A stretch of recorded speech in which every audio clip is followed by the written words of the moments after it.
we're going to have a really interesting debate, and we're going to follow it with a quick Q&A, so feel free to participate if you're inspired to.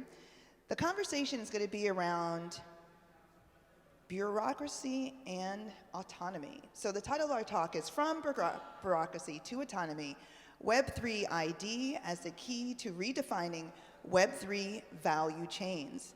We have a really interesting group of gentlemen, and I'm going to welcome them to the stage. Michael Jackson, Director of Fabric Ventures, please come to the stage. We have Ingo Ruebe, CEO of KILT Protocol, welcome. And Joonatan Lintala, CEO of Phaver. And our moderator today is the awesome Andrew Rummer, previously with The Block. Here we go, enjoy.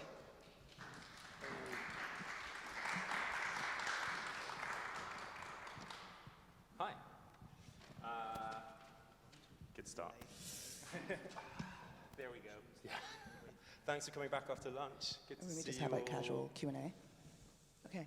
Hey guys, we're just on the fly, just doing a quick little change. Why don't we have a casual Q&A to allow some people to mosey in from lunch? Do you want to do that? Go for it. Yeah, you guys want to do that? You want to play a little bit? Sure, okay, let's do this, let's do this. So, we have 4 very accomplished Web3ers here on stage. 3. 3 accomplished Web3ers on stage. I'm happy to pass the mic to anyone that wants to just ask a question, whatever is on your mind. Oh, we have the first. Was that just a hello, or was that a question? That's just hello. Don't give him the mic.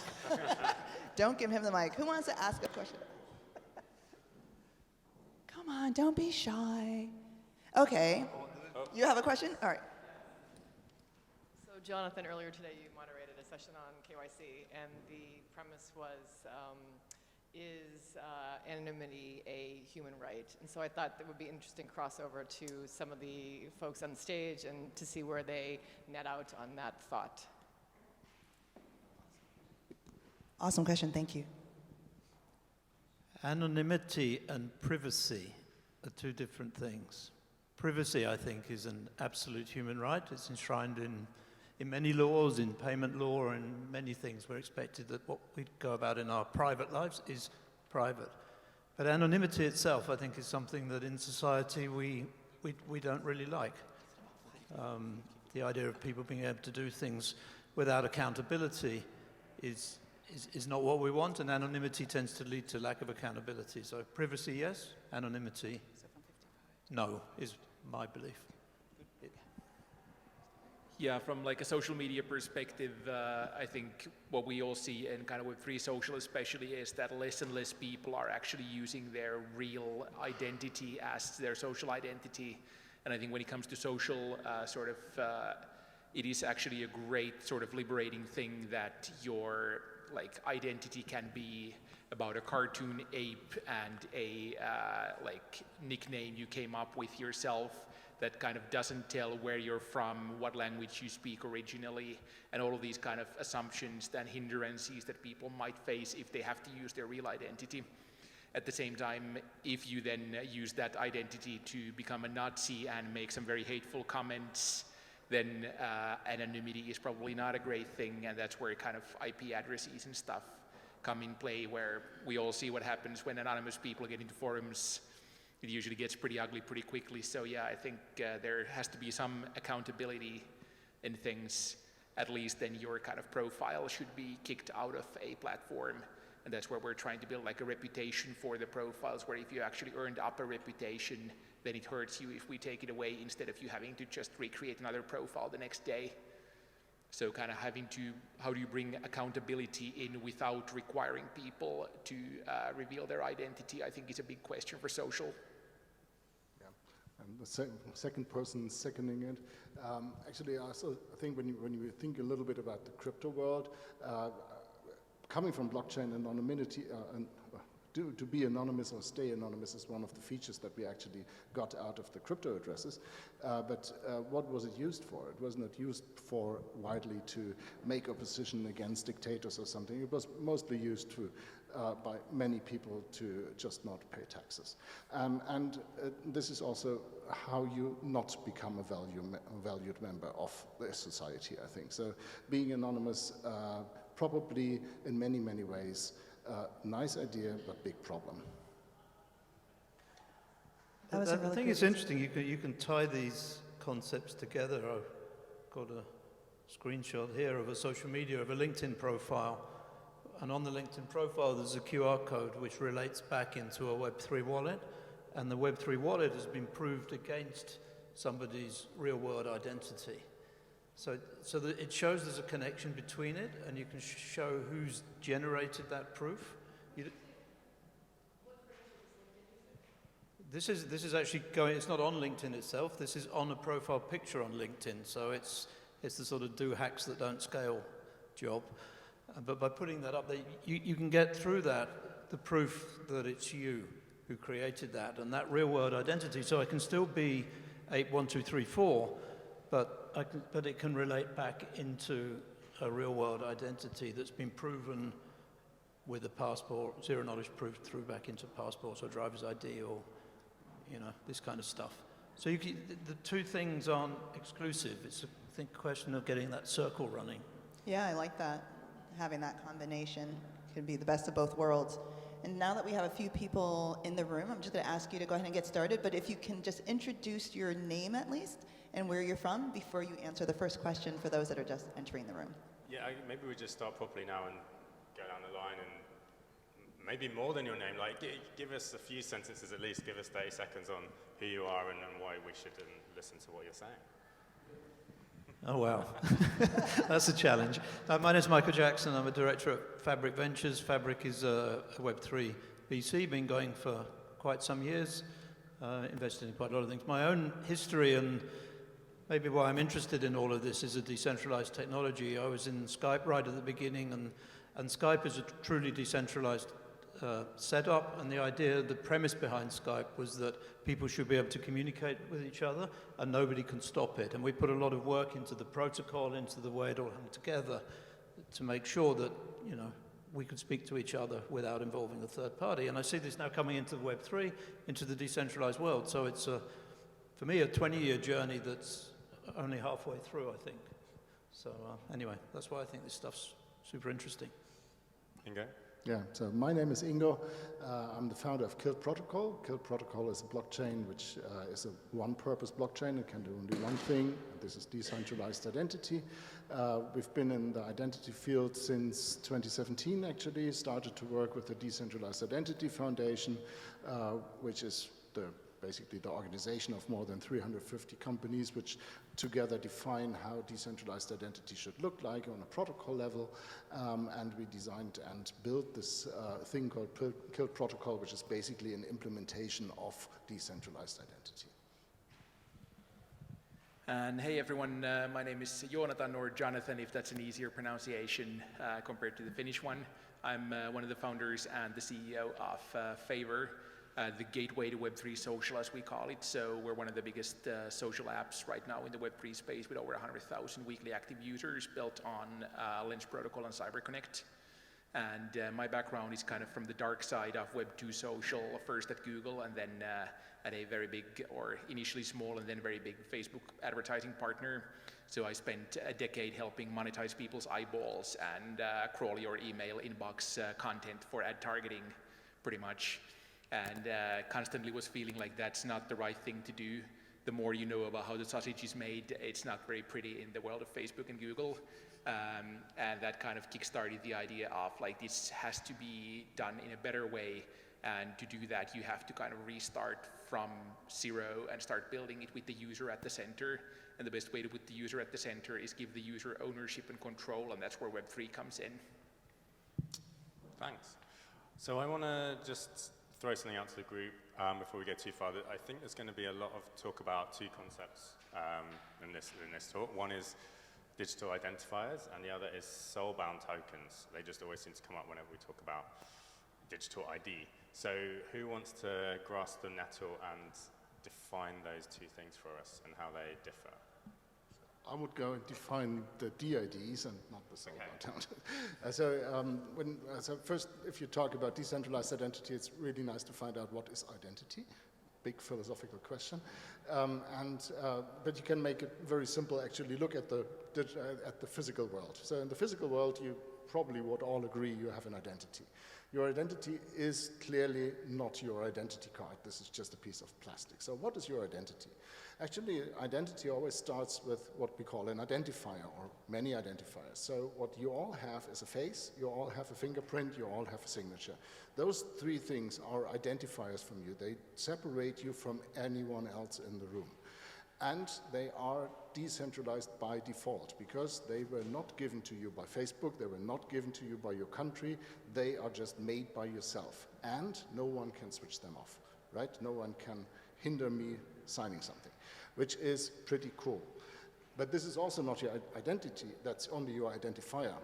So identity starts when you add verifiable credentials to this identity. So a verifiable credential is, for example, your university degree, or your passport, or your membership in a fishing club, or whatever. So these things together, they are all in your possession. You decide when to show them, where to show them, to whom, for what reason, and which part even. And they're all issued by different trusted entities, like the fishing club, the public library, your university, and so on. And they're all linked to one of your identifiers, right? So they have your name on, or they have your picture of your face on, which makes them very secure because you can lose them and no one else can use them because the face doesn't match, right? So if you try to use my passport, that wouldn't work. And the important thing with this concept is that I can use my verifiable credentials without the issuer noticing it. So I can go to a bar and buy whiskey without the government, which issued my passport, noticing that I just bought whiskey, and maybe if they didn't do that 3 times in a row, maybe they want to talk with my insurance company so that I might have a problem or something. This just can't happen because they're not part of the transaction. And this is very, very valuable and very decentralized, and it has been working for 500 years. And then came the digital world, and everything moved into a Facebook database. And this is the problem that we have in the Web 2 right now. And what we have to change, coming from Web 2 going to Web 3, is at least we have to re-establish the rights of the people that they had in the physical world. And this is why we say, let's make DIDs, decentralized identifiers, which are generated on the user's own devices by the user so that no one can take them away, and add to them various verifiable credentials which are issued by trusted entities, and those things are digital and they are held in the wallet of the user, and the user always decides if they want to share them with anyone and which parts.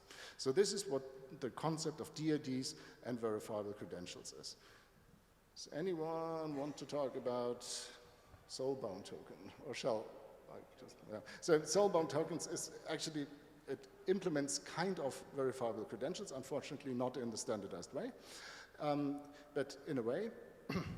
The problem is that the identifier is always your Ethereum address. And an Ethereum address is a very lousy little thing because it basically is your bank account in crypto or something. So now imagine a world where your whole identity is based on your bank account. This is what you don't want, right? You want to have something which is an identifier where you can link your bank account to, and not your bank account having linked everything to it. And the verifiable credentials, mostly in things like the soulbound tokens, they are somehow on chain, right? And having those things on chain means publishing them. So do you really want to publish everything about you? This is like what some totalitarian governments really dream of, right? Have one person which can be identified clearly by an address because they made some transaction there, and then you know everything about them, what they did in the past, all the transaction history. This is exactly what you don't want, because this is against privacy. It's a nice concept, but maybe not thought to an end. So, Joonatan, in the preamble, you were talking about the way that people can sign up for Phaver with an anonymous anonymous identity effectively, you know, a string of characters or an ape picture or something like that. I don't have to sign up as Andrew Rummer. I can call it whatever I want. I can use whatever image I want. It's not tied to me.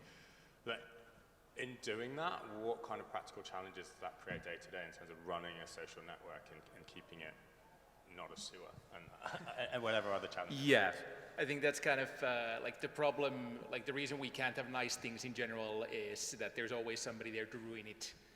Same applies for social media. If everything is open, permissionless, and unmoderated, that kind of dream that some people have, if you want to have open, permissionless, unmoderated social media, you go to the dark web. You can see what happens on the Silk Road. People are buying drugs and hitmen. That's your open, unmoderated social media. So sadly, anything that is fully open is going to be destroyed by the bad people. So then the question is, how do you build something that creates a nice open experience for the good people while somehow keeping those bad people at bay? And also that kind of, like if you force everybody to show their passport at the door and store their personal data, then yes, you can probably make it a lot harder to be a bad person, but then you will also make it very hard for the good people, and most of them are going to be saying no because they don't want to show their passport to a random social media app.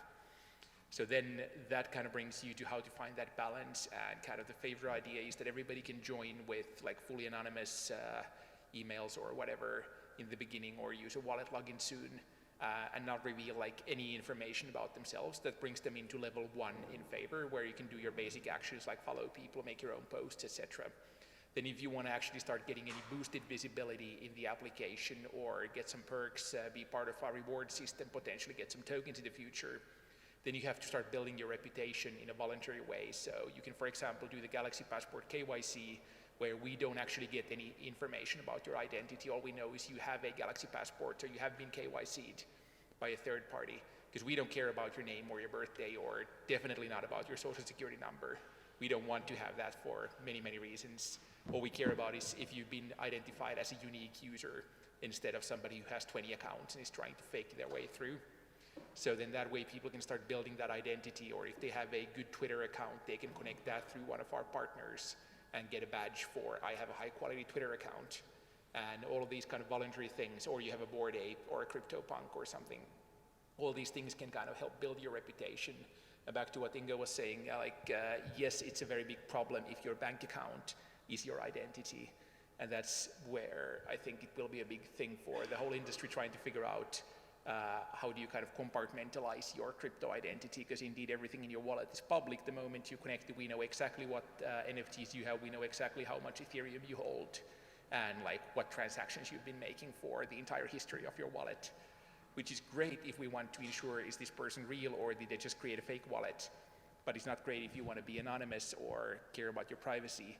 So then it's about kind of pick and choose, like maybe you connect one wallet that has some parts of your identity, and another wallet that has some parts of it, but you probably don't want to bundle all of your stuff into that one wallet, because then indeed your entire kind of privacy is caught in that one public bank account. But I think all these kind of, as long as it's voluntary and kind of we use the carrot instead of the stick to get people to build their identity, I think it's possible to do in a user-friendly way. I'm curious how you approach this identity issue, Ingo. I mean, what's stopping me as a user just creating an unlimited amount of digital identifiers? Like, does every digital ID on your system have to trace back to an individual human? And like, if so, how do you do that? And No, not at all. So, no, this is not the purpose of DIDs. You can make as many DIDs as you want, because you might have more than one identity. Because you might have some, like a work identity and a private identity, and maybe even some shady night identity. So this is, we're not here to judge you about that. So you can have many, but you will probably, so it's only the identifier, and then you can attach credentials to that. So for example, for your work identity, you would probably attach maybe your history of university and maybe your, don't know, some certificate from your employer that you actually work there. That makes a nice work identity. So I can be sure that you actually work there and that you have some background. In your private thing, there might be totally different things. You might be a member of clubs which you actually don't want your employer to know that you are a member of that club, and then it's your private identity. So you can have more than one. That's not an issue. How do I ensure that that you don't go and make multiple identities? Well, making DIDs is something which requires storage, at least in our case, on a blockchain. Storage on a blockchain is something which always costs something, so it doesn't really cost something, but it's, so in our case, it's kind of a deposit, which you can take back as soon as you release the storage and the DID again. So it costs money. So if you have unlimited money, you can have, but it's quite good spam protection to make things cost something. So we're all here operating in the private sector, you know, startups, VC, etc. I'm curious, when we talk about the potential for the digital world to reduce bureaucracy, which is one of the things of this talk, don't authorities, governments, etc., have to be on board? And like, what do you have to see from the public sector side of things before we can actually achieve any of this efficiency that is promised? I think maybe I can have a go at some of that.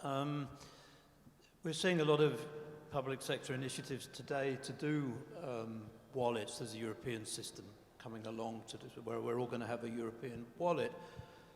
The challenge, I think, for that is getting access to that wallet. And if we're in a decentralized, open, innovative world, I want anybody in this audience to be able to put something in my wallet. Whereas if we go in a state-controlled environment, you're probably going to have to be authorized to put into my wallet or go through some certification thing. And it's a big difference. And you're never going to be able to allow a random startup to get access to this thing. We see this in so many of the public sector projects, not least in blockchain space. I was not allowed to join a working group within the European Central Bank on CBDCs because I'm independent and I had no organization that was large enough to support me, to guarantee me. So that's where the bureaucracy comes. And then when you look at the people who are in that organization, they're elected into this. They're all a load of sort of pseudo-politician and public sector people. So what I'm saying with that is we're never going to have an open environment which is going to encourage innovation and things like that. So we're going to end up with two, is what I'm thinking. We're going to end up with this public system where you use it for all of your like public interactions and proper things, and then a much more flexible system in your private world. But my belief is that's actually going to take over in the end, where most people are going to be over, your real day-to-day interactions are going to be over in the private independent system, because it's the stuff you do, the club, the bank even, and all of that. And the government one's just going to be more an anchoring level in all of that, if it even works at all. And this is actually one of the big problems when you look at Europe currently. So Europe has embraced verifiable credentials with EIDAS number 2. So they actually like the idea now. So they understood, okay, you should hold your credentials like you had in your physical wallet, perfect. But they still say, yeah, but we make the identifier.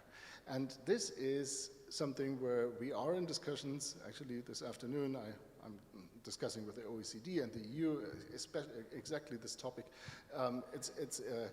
It is extremely bad if you do that, because if Facebook holds my identifier now, this is not nice because they could potentially switch me off, but they have no incentive to switch me off actually. But if a government holds my identifier and they can switch me off, this is extremely, extremely dangerous. And when you talk with the Europeans, they say, yeah, but we're democratic, we're nice, you can trust us. I might want to trust them, but democracy is nothing which is forever. Democracy is a form of state that can actually extinguish itself by a vote.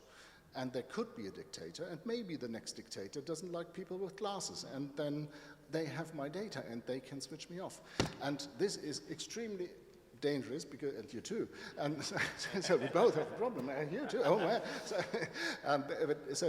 Because they also control the police and the military and the secret services, which Facebook hopefully doesn't. So it becomes even more dangerous if they go down that road, and we are trying to convince them that actually it's all standardized, it's all there, and it will happen anyway in this way, in the decentralized way, because the industry is now jumping on that. Industry is now starting to use decentralized identifiers, and it always goes from industry to government and not the other way around.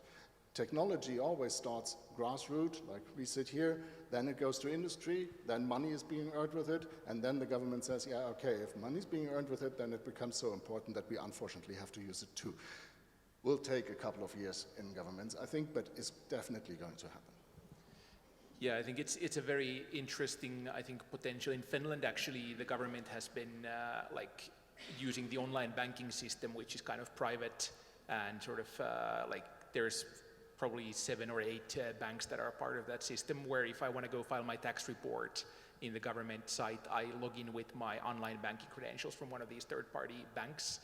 This is actually a great way to do it. I don't have to put an ID card in a reader like in some countries, or I have to go to a post office and show my gas bill to identify myself. So it actually works very nicely with these sort of third-party identifiers. And I think the important thing here is that it has to be one party in the beginning who has looked at your identification and like properly KYC'd you, and banks in a European country are very well obligated to make sure that you are real and they've checked your ID. So they're actually a very good provider of this. And then essentially that is a kind of trusted third party that provides the government identification. And if Nordea, my bank, were to cancel my bank account, I will just go to another bank and open an account.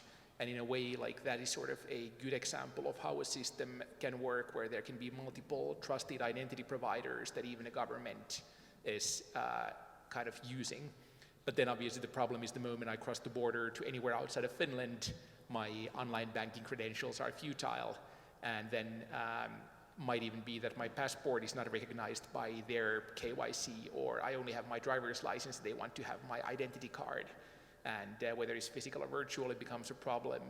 And even more so, it becomes a problem if like the more KYC there is, the more people have seen my passport front page, the more people have my entire kind of personal data as a photo somewhere where they're supposedly keeping it safe.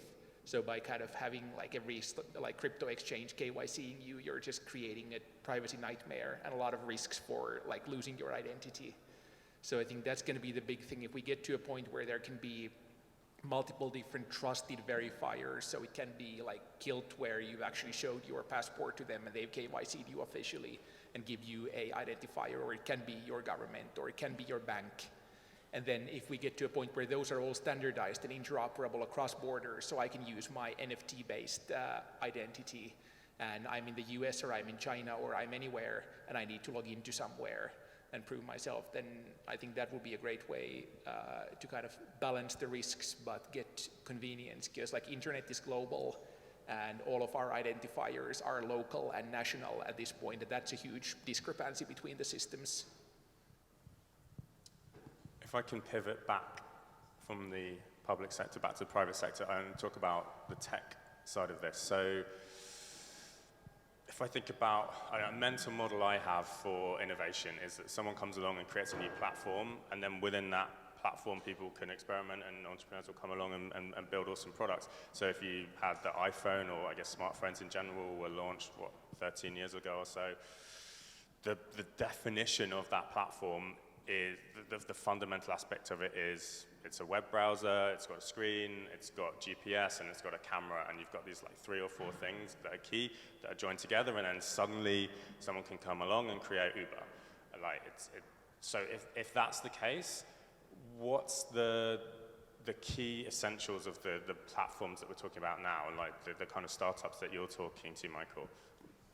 Yeah, I mean, if you've used the iPhone analogy, you've got a camera. If you've got a distributed world, you've got many cameras, or in this environment, you've got ID issuers, you've got ID verifiers, you've got credential issuers, you've got platforms, a public platform, a blockchain, for example, where proofs can be recorded, where validity of credentials can be recorded and changed if necessary. You can't change the blockchain, but you can change the token that's on the blockchain, update the token. So you've got all of these things coming together, pieces of technology which are abstract rather than hardware, and they need to be put together into a web.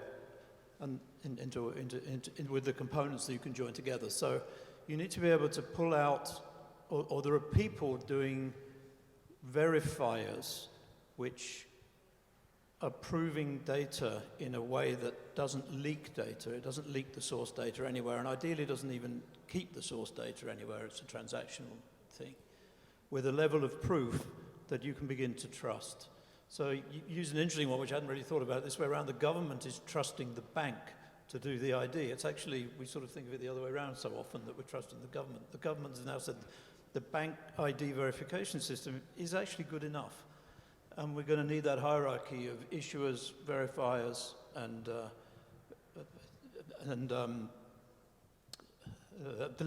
validity providers who are going to put that circle together.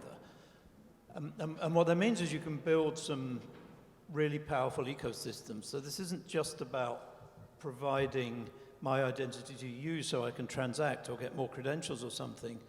I'm seeing companies now who are using these decentralized identities to build ecosystems that couldn't exist before because they're not scalable. So I'll give you an example of one. It's not a fabric company, so I feel quite happy to pitch it. It's in the shipping industry.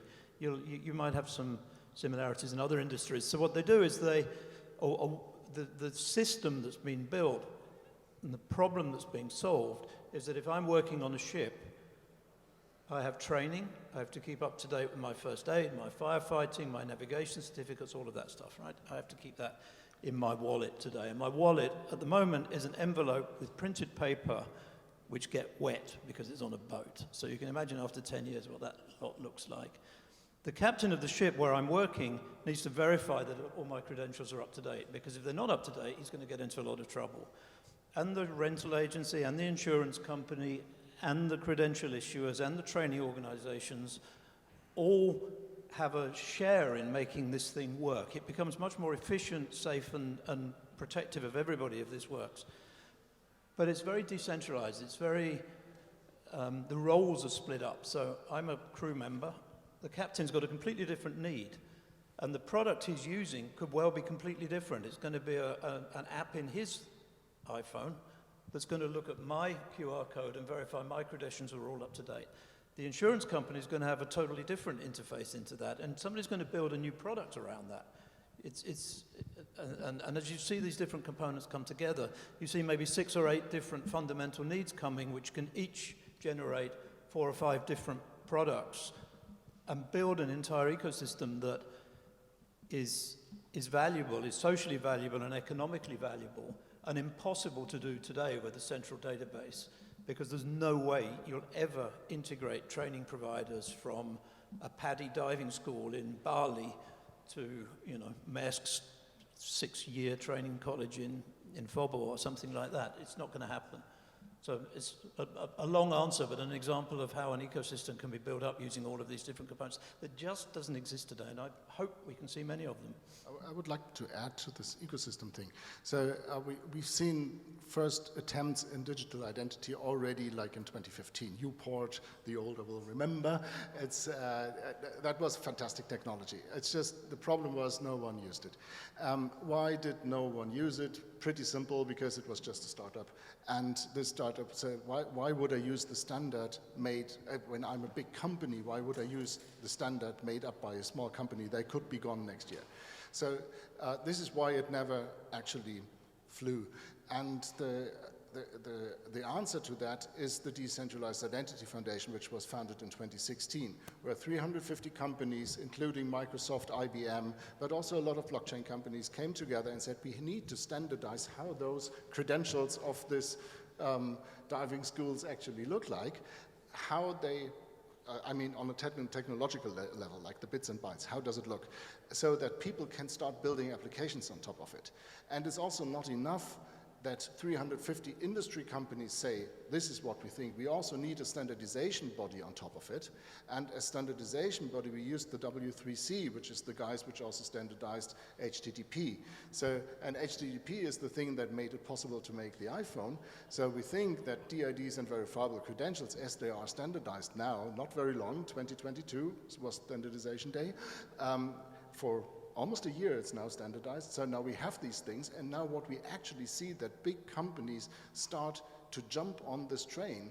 So, for example, so speaking for my own company, so for KILT, we just onboarded like 2 months ago Deloitte, and they're building their whole KYC, KYB business worldwide on verifiable credentials and DIDs now, which is absolutely Web3. They're leapfrogging from paper and stamps to Web3. And this is actually fantastic. This can only happen through standardization. They would never have worked together with us if I came out and said, hey, I made a standard for decentralized identity. That would never have happened, right? You need the power of the standardization bodies and of the big industry saying, this is exactly how it looks like. And this is what we have now. It's not future, it is present, which is fantastic. I just got this flashback, if I'm going to push back against that, just for fun. When the voice over IP was coming along 20 years ago, there was a lot of standardization happening within the bodies around that, driven by the telcos, driven by people who had a view of the world as it sits today, or sat then. Some of the newer technologies, some of the technology, for example, that Skype used, completely bypassed that. Everybody was talking to us and saying, this will never work, you're not using the standards, nobody will ever adopt it. And what actually happened is the users started to use it, and people saw the actual personal benefit of being able to speak to their friends and everything all around the world without any restriction, and they hopped onto the product, right? So there are examples of where standardization can hold you back because it restricts the innovation. And I think that's a big balance here, is not to be super tied into it, But right? then it happens exactly what happened in voice over IP. Then the standardization becomes obsolete because there's innovation just moving faster than the people who use You're right, and the then you get the this disadvantage. could always happen. Yeah, and then you get the disadvantage that if you're on a Skype network, you can't talk to a WhatsApp network user or something, so we all end up with 17 apps on our phone and not knowing who called us anywhere, right? Talking about that issue of, I guess, attracting users, and you talked about startups that struggle to attract growth. I mean, I want to move back to Joonatan and say, when I look at the branding for Phaver, it seems to be very much pitched at a crypto-native audience. Like, how are you and startups like yourself going to appeal to people who have no interest in crypto and like show them the value of what you're doing?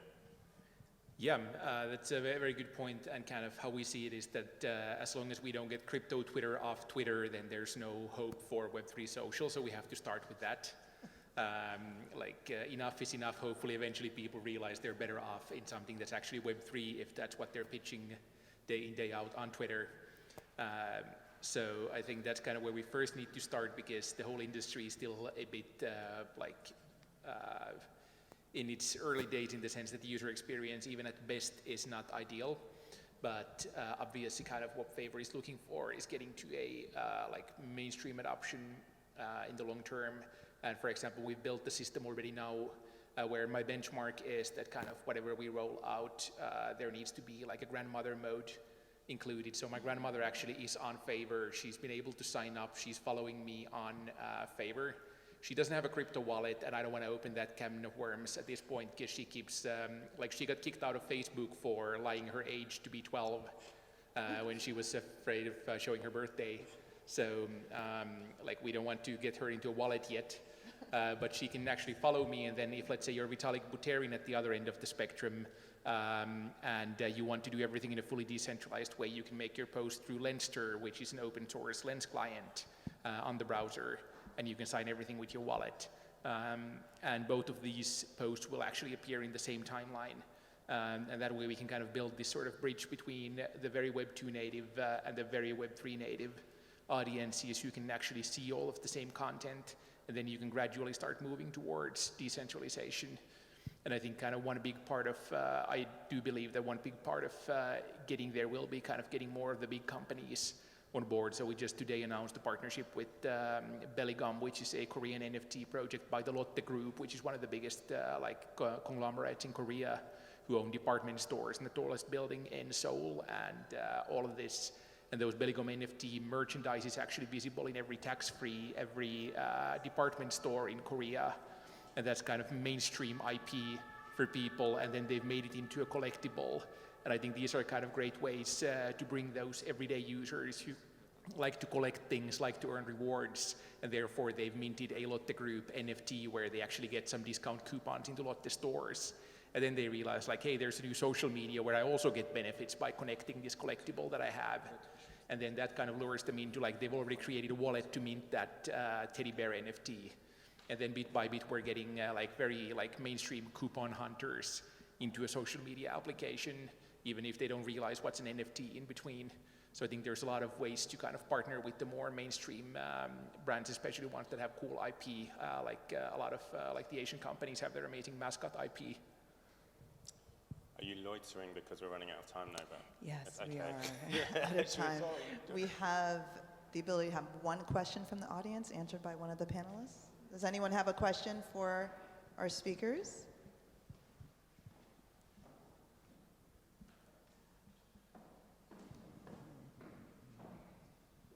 Just out of curiosity, since there are so many protocols out there and the game moves on, every week something new comes up. What do you believe, maybe someone from the group could answer it, looking forward in 5 to 10 years, what is the protocol that will host that decentralized identity, if you would just make a prediction? I guess Ingo has thoughts. I would say DIDs and verifiable credentials totally. So it's not like so we are just an implementation of that, right? So our KILT protocol is fantastic, I think, but it's not going to be alone. I think there's 130 implementations registered for DIDs and verifiable credentials now. Not all of them are fantastic, but some of them are really good. So it's Microsoft also has one. We have to. It's like we're not talking about. We're talking about like telephone as such, right? We're not talking about AT&T or something. So AT&T is probably a great company, but the idea behind it is that if I dial 001, that I land in America. This is what's going to win. This standardization about how does it actually look, no matter who uses it. It can be maybe even centralized. Also works. So not just one protocol, there's not going to be one winner that takes everything. It's much too big. dozens and dozens. It's about identity, not only of humans, but also of all the machines and of all services. It's billions and trillions of identities which have to be managed. I'm pretty sure that's not going to happen all on the KILT blockchain. Yeah, and I think that's a really great, that's a really great part of it, that like if there are, like for example, there should never be another Facebook. Nobody should have that much power in social. And we don't believe it's going to be one protocol, one app. It's going to be multiple protocols that are interoperable, dozens of different applications for different user groups, user preferences, and they can all talk to each other with that interoperability. So you can comment on something in another protocol. You can make a post that goes across protocols, and that will actually bring like true freedom for people. And same with identities. If you can use that identification you got from your Finnish bank, and then you can go into a like Korean social network and identify yourself, then we don't need to talk about one protocol, just the kind of interoperability of things. Awesome. Yeah, I was just going to say that the competition in this, or the diversity is coming along really, really fast now. If we had this panel 3 years ago or something, there'd be 1 or 2 projects kicking around. You probably know the name of them all, but we're seeing dozens of projects all the time coming in now that are based around decentralized identity of one sort or another, or involve it. So I think it's a question of the sort of the ketchup flask thing is coming along, and we're all going to be covered in red stuff soon. Wow, on that thought, I think we should end it. Thank you very much. That was great. Thanks. A round of applause for our speakers.